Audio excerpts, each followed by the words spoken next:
tell me if I'm wrong, because it's not my strategy, but I think the attraction with Airbnb to begin with was people thinking, getting into property buy-to-lets, flips, I need 25% deposit plus 50 grand to refurb. That was the stigma.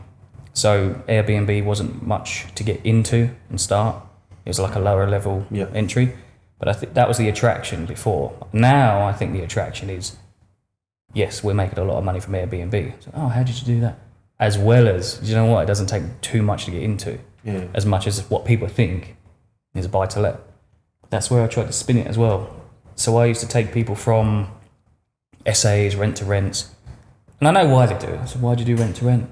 Well, I haven't got any money to sort of get started in property. It's a good start. And I'll build up my sourcing fees, my rents, until I get a deposit and get into buy-to-let. So why don't you just get a BMV, below market value property, and use my bridging strategy to use the discount as your deposit, or pull together 3 or 4 friends on credit cards, 5 grand each. That'll cover the refurb. So my process was purely before a mentor and a coach was accidentally educating people. So it's all an education process. People do rent-to-rent, SA, Airbnb, because they think, I haven't got a deposit. Well, I'll show you how to do it without a deposit. So that was what I was doing, and then I became a mentor. It's quite accidental. So I've also seen ads for this. So on the Airbnb front, how have you found or have you ever come across this? So I've seen where people have basically said, like, for us now, we rent this place. If we then wanted to go to our landlord and say, right, we want to Airbnb it out, we're going to be away for a month, can we Airbnb it out? So I've seen people advertising this on social media that they can do this, and how they'll teach you how to approach the owner and sort of stuff like that. Have you had that firsthand, or have you seen it, and like, do you know that is something that exists? Because I know a lot of people, even people I know in Manchester, who would probably actually be open to thinking like, right, if I go home and stay at my parents on the weekend and Airbnb this on the weekend and make good money from it, I can pay a chunk of my monthly rent off, and it's no qualms for them whatsoever. Is that a thing? So what you're touching on is rent to rent. So it is a strategy. It can work. What you've just described there would be classed as subletting, and you can't do that. So every tenancy agreement will tell you subletting is not allowed. Got it. Rent to rent is a bit of a grey area, a loophole that people have cashed in on, and it does work, and people can do it. What's the difference between rent to rent and subletting? So you're setting up a company. You got a company now. So you can, your company can let this property off me as a landlord.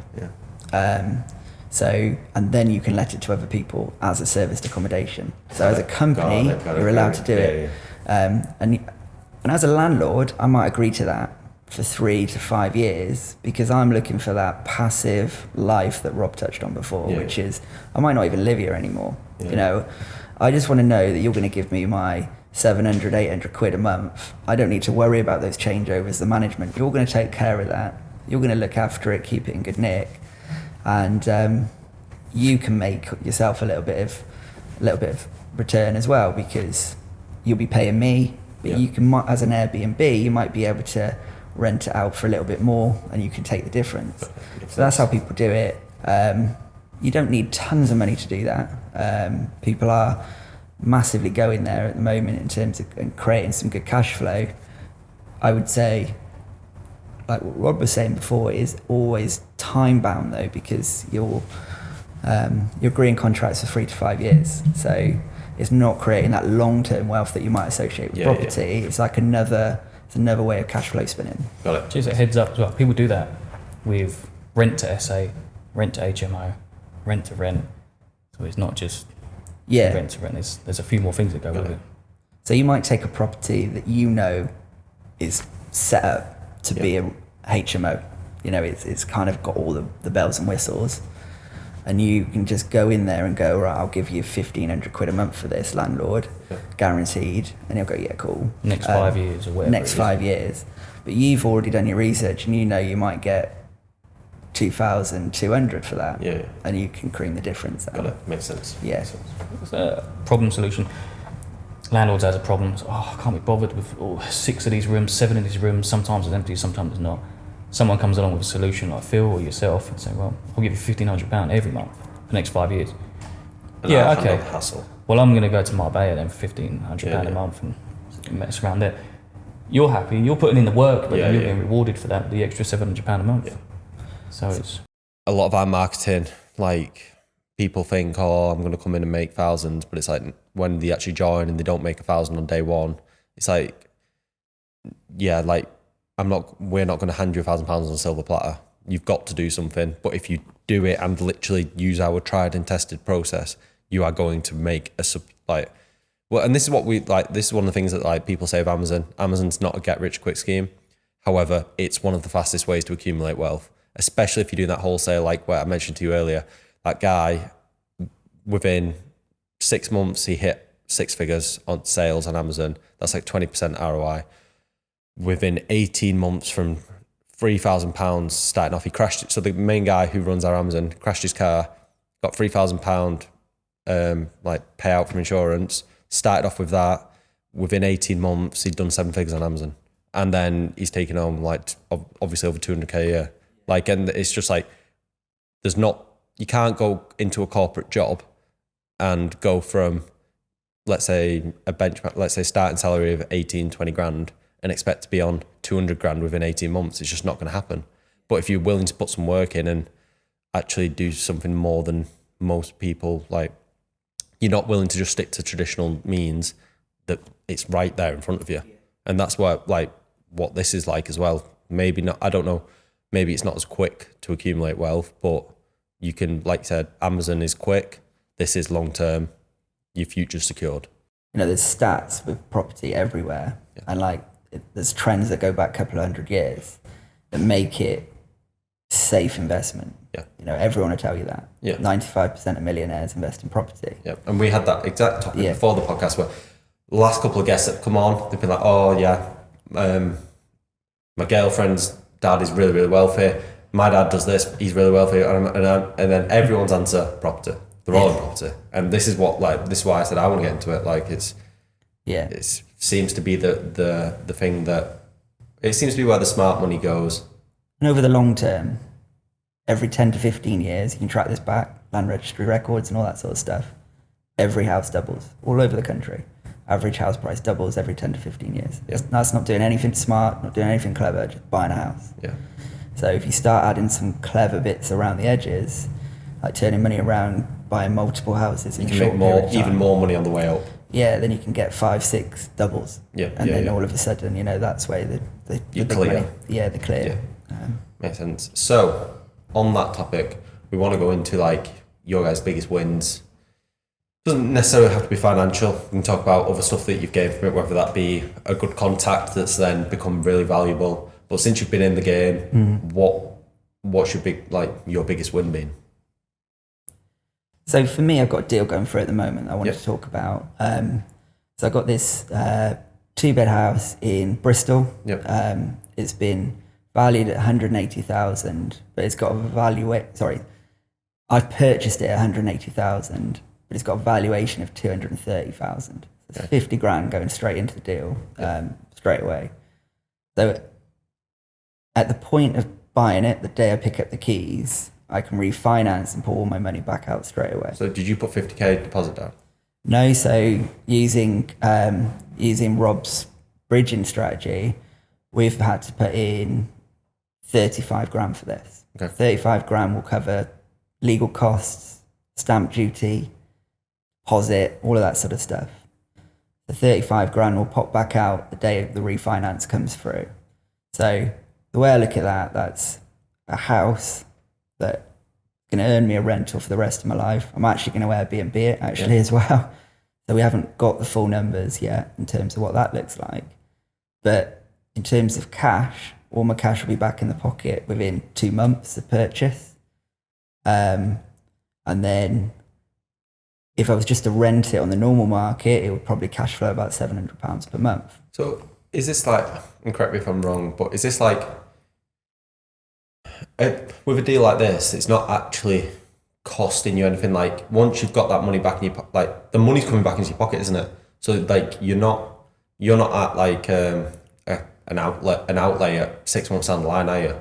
It's No. that money, like we said earlier, is just going to be recycled into the next one.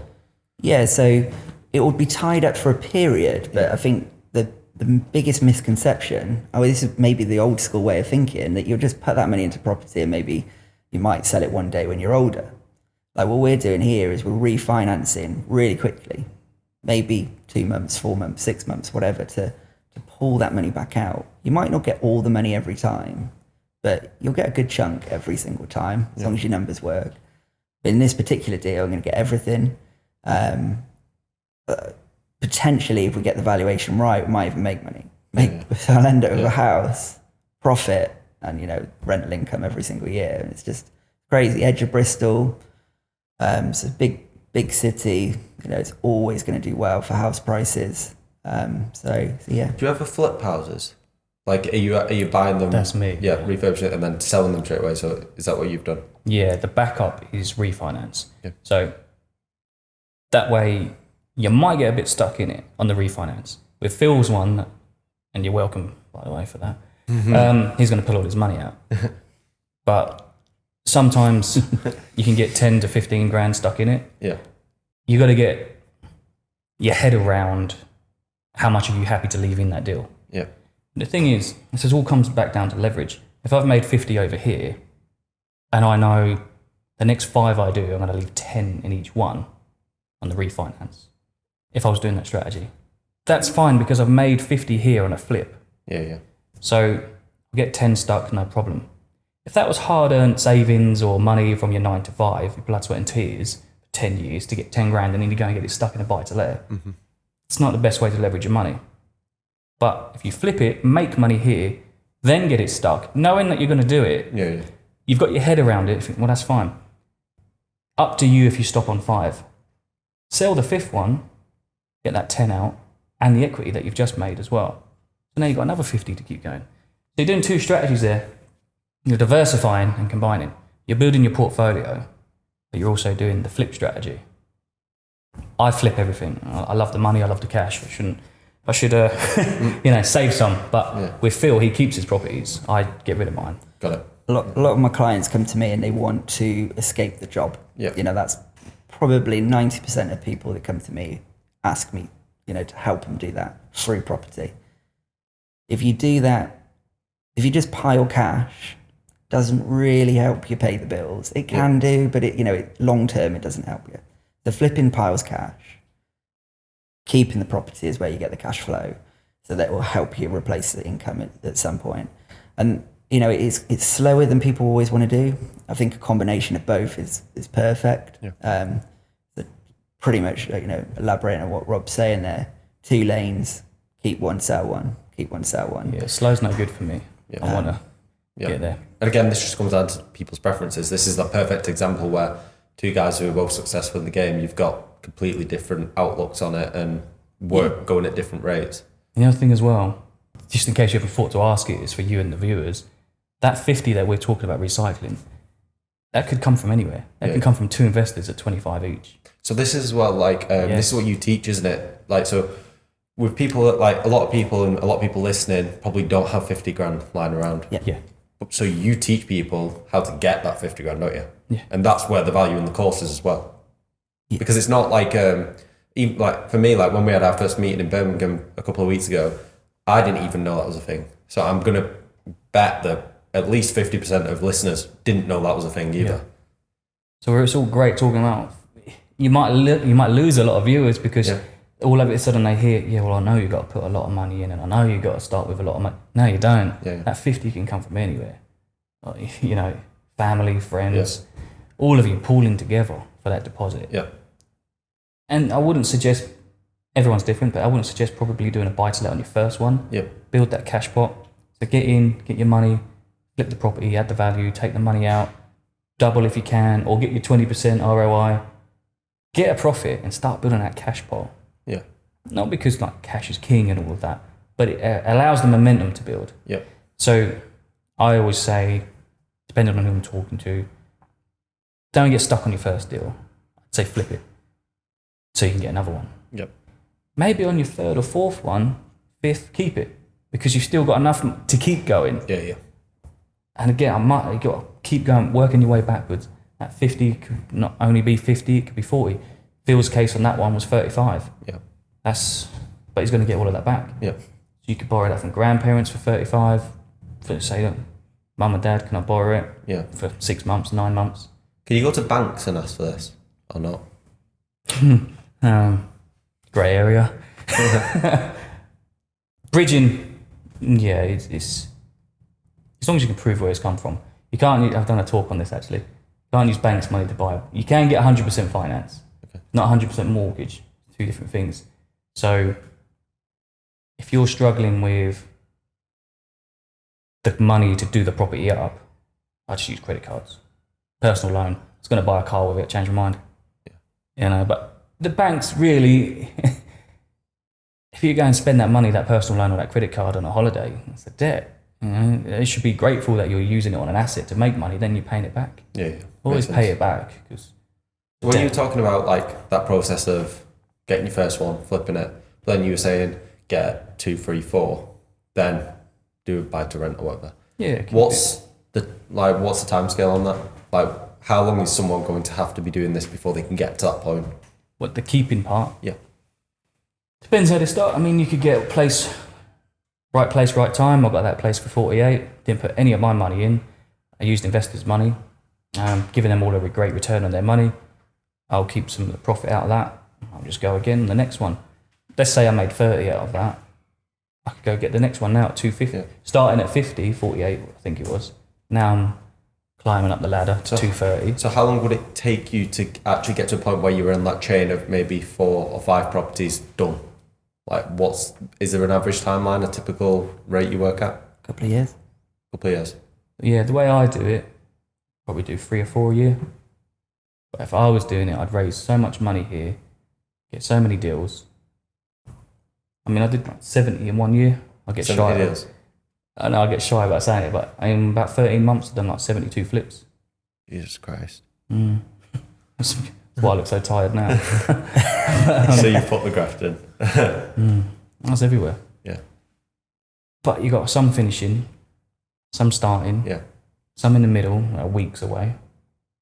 That sounds like an absolute nightmare to manage for me. Yeah, it was about 5 of us. So I was just going to say, some of the things to think about is there's money everywhere. It's one of the things that people underestimate when they come into property. You're sort of blinkered by the fact, I've got to save every single pound that I'm going to invest. Realistically, there's around your mates, there'll be someone that's sat on some money for no reason that can help you out. Yeah. And it's where it comes back to like telling people what you do, having that conversation and working out a deal for both of you. And if you get really good at finding deals as well, and I talk about that bit, then that will attract the money as well. So I find a deal now and I can say, look, this is going to make us 50k. I haven't got any money, Jack. Do you want to go halves? Yeah. You know, you'd probably have 2 looks about it, wouldn't you? Because I've just been thinking in my head then, like, I want to do it. Like, I definitely want to, like, do a joint venture or something with you guys, like, for sure. There we go. Like, and that's it. And there's people with money and there's people with deals. And property investment is bringing those 2 things together. Yep.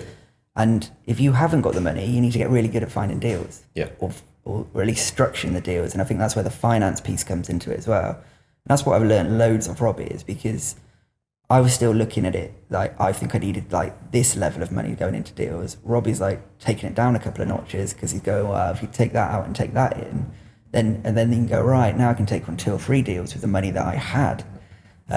So, right, someone comes to you guys and wants to get started. What are you actually saying is like a good amount to get started with? That's such a hard question for me because I grew up with nothing, you know. Right? I'm really good at turning nothing into something. Whatever you've got, if you've literally got nothing, get on the phone and start piecing pieces together. Like that person sourcing, he hasn't got any money, so find someone with money in who hasn't got a deal and just put them together. Yeah. Get yourself $3,000. Do that 10 times, or do it 3 times and get yourself 9 or 10 grand. Yeah. but meet 3 other people that have done that. Yeah. Guess the figure, a nice comfortable figure, the end result, no matter how you get there, is 40 to 50, the way I do it. Yeah. Some people think you need 200, buy the place at 150, 50 to do it up. £200,000. It's much easier to get 2 of you with two lots of 25. Yeah. Just break it down. And then 2 becomes 1. You've given me 25, I've got 25, we've made 50. So now you've got your own 50. Turned your 25 into 50. So have I. Now we've got the initial thing that we first needed. So is 50 sort of like a bit of a golden number for you guys? I think so. Yeah. As I've said it so many times now, I've started to realise that's the figure. But I think if you focus on not needing that 50, you've got to focus on raising that 50. Yeah. So you don't have to be at the 50 mark straight away. If you've got some, that will help you get to the 50 mark. But it's like 50 is what we're aiming to get to, so that you can really start getting into deals. Because if you've got half of that money, you go in with someone else. So this is where there's so many opportunities and so many different ways of putting deals together that like it hasn't really got to be a number. But for a good deal, 50k is a good number to be targeting. Great, cool. So next topic that I want to touch on. To go on your own, yeah. Otherwise it'll be like 5 lots of 10. But to go on your own, yeah, say 50. Sorry. No, so next topic. Biggest losses, setbacks that you faced in your career so far. I think this is important not only for sort of monetary. I know you've got a good story, and just about setbacks and sort of going from here to here, resilience. What did you do? I'll go first, Robbie, because then you can warm up for yours. So for me, it's more about the refurb side of things. Yeah. So I'm good with numbers. I've got relationships now that I can pull on, but I'm still not a tradesman. Yep. I've got some people that can help me out in that space, but still you have to get to the point where you have to get good at being let down, because realistically you will be let down by tradespeople. Yeah. It's natural in that field of work. They take on too much work, and they can't be everywhere at once. So you've set out this perfect timeline for a refurb, and you've got building contingencies and that sort of stuff. We did a HMO conversion, a house with multiple occupancy conversion recently, and we probably hoped to have done it in like 3 months, and it probably ended up being like 5. Yep. And the reasons are because it comes down like a pack of cards. So the plumber lets you down. The plasterer is meant to be here next week, so the plasterer can't do his thing until the plumber's done. Once one link in the chain breaks, yeah, the rest. And then now the plasterer can't do the following week, so then plasterer is now 3 weeks late. And it starts to push things. So does that come at obviously it comes at a financial loss in terms of you not being able to start recuperating a return on investment on the property. But do you ever get, like, from setbacks like that, do you ever get any actual financial loss directly from that? So I guess it's just eating into profit, isn't it? So I guess you don't necessarily see it, and that's probably why it's more uncomfortable. It's that bit where you can't control every part of the process. You can control all that nice bit at the beginning, that bit at the end, but there's this bit in the middle that you're going to have to rely on other people. Yeah. And like building the team's really important to help that, and you will get reliable people that you can start to build and trust. But when you're starting out, that's the hardest bit for me. Yeah. There'll be people that are tradespeople and a lot better with a hammer and everything else than I am. But yeah, that was the biggest weakness. So yeah, you start to look at it and go, I should be earning rent now. I've had to pay 2 more months worth of stuff. Then there might be unforeseen things that come out of the woodwork as well. So your refurb cost goes up a couple of grand, and you have to be quite resilient in that space to cope with it. Yep. Me and the wife did it together. This is what we built. You're playing off each other, so it's a tricky thing in the moment. If you're not experienced in doing it, it can be quite hard work in the moment. Stress levels do go quite high. But in that minute that you like hand over the keys to the letting agent, it just feels so much worth it. Like that first month that you get the full rent, it's like, oh, what was I worried about? That moment when the money lands back in when you've refinanced, like even better because you've already lined up the next deal you want to go to. But it's like in the middle, it's that's the bit. That's the test, and it's sort of that's where you've got to be resilient and be headstrong. And that's where a lot of people will fail in property. They'll do it once and they'll go, no, I'm doing that again. That's too much for me. But realistically, the more times you do it, the more attractive you are to those tradespeople because they're going, okay, I might get some regular business from this guy now. And they'll turn up and I might be able to help. He's not just doing my deals anymore, he's doing the deals I'm selling as well. So then all of a sudden you start building those relationships. And that's where it gets really critical about getting the right people around you. Got it. Makes sense. Right. On to you. Yeah, my biggest loss would be monetary. That's just north of 950k. So almost touching $1 million. Yeah, I say it's $1 million to sound good, but it doesn't sound good when you lost that amount of money. Yeah. But it wasn't lost in a deal. Yeah, this wasn't like, to be transparent, it wasn't like a loss on a property, like in terms of like, it wasn't like a legit way of losing money, was it? It was, you got fucked basically. Yeah. I mean, it's a common story all around the world. People have always lost money. I'm not the first, I'm not the last. It's always going to happen. It's just the people that you're around. So it can be accountants, solicitors, colleagues, best friends. Yeah. You've heard the stories and they've all originated from somewhere. But yeah, it was someone in my close group. And it was a bit painful, but So how did it happen? It was on a what was the background to it? Yeah, it was in another country. Yeah. So I was investing overseas and we'd done quite a lot of business. And just one day, the laws are different here. It wouldn't have happened in England. Yeah. And someone put themselves on the account and then just took the balance. Took the balance, yeah. And sometimes that would happen, but we'd all talk about it and we'd transfer it ourselves. But somehow they was able to have the power to get into the account and take the money. And it was just red flags. And you don't want to doubt your friend, but then after a while you think, it's getting a bit strange here. Yeah. So it's a shame. And I didn't really, when I kind of had to, is humble the word? Yeah. I had to get humble because I realised I weren't the only person in the world that's lost money. Yeah. So many people have. And it just makes you be a bit more careful. But it was actually the second time. The first time I think it was like 100 grand, which I know sounds a lot, and it is a lot.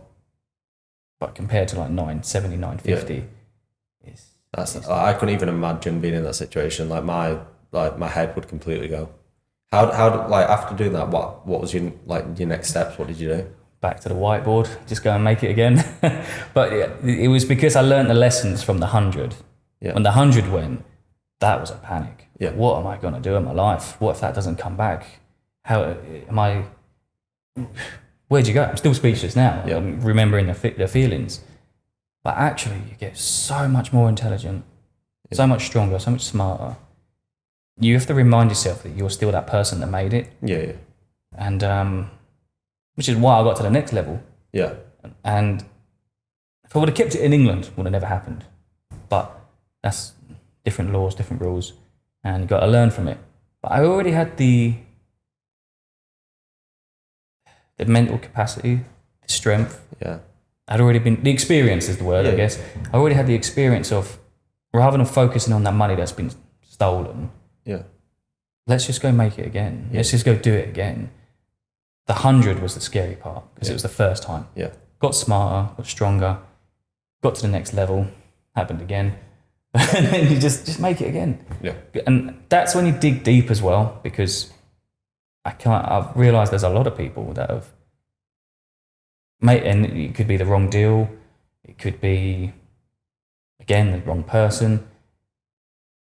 You just, you start, when you go back to the drawing board, you rethink things over, get your confidence back, but focus on doing it again. Don't focus on chasing it. Yeah. Focus on making it. It's sort of being able to let go of what's already happened in the past and move forward. Exactly, and it's so powerful. The second, I remember where it was and where it happened. I was at my desk, and for some reason I just went, right, got to do it, get your head around it, I've got to do it again. let's go do it again.